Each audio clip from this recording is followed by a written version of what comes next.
Chiesa chiusa a Ponte di Piave, e non per lavori, ma per la statuetta della Madonna che da 2 venerdì avrebbe iniziato a piangere. O almeno sarebbe questa l'impressione di chi ha visto il fenomeno delle gocce sul volto e sul mento della sacra immagine. Voci perché di testimonianze dirette non ce ne sono, almeno nessuno al momento ha deciso di uscire allo scoperto. Pare che il primo a scorgerle sia stato un chirichetto seguito da un'anziana devota e da lì in poi è stato un fiume in piena di credenti ma anche di semplici curiosi. Una vera e propria folla costante, come raccontano gli avventori del bar di fronte alla chiesa. Però viene tanta gente, mi pare. Sì, Bravo, vero, Eh? vero. Dite qualcosa. Ora parecchi che ne ha su e sole. Sì? Sì.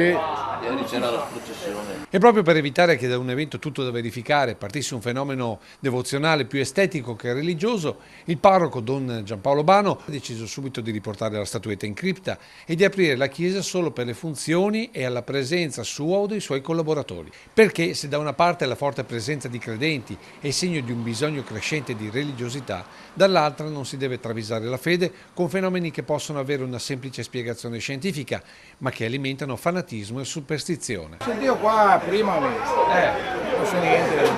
Ma secondo lei si mette a piangere perché dovrebbe mettersi a piangere la Madonna? E si vede che robe mi va abbastanza bene. Secondo lei perché la Madonna dovrebbe piangere?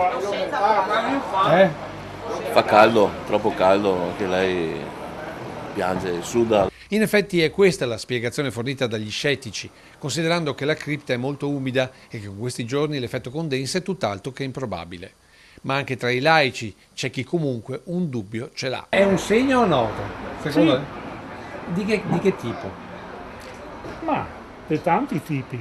Il mondo deve cambiare. Quindi secondo lei insomma c'è da pensare? Sì.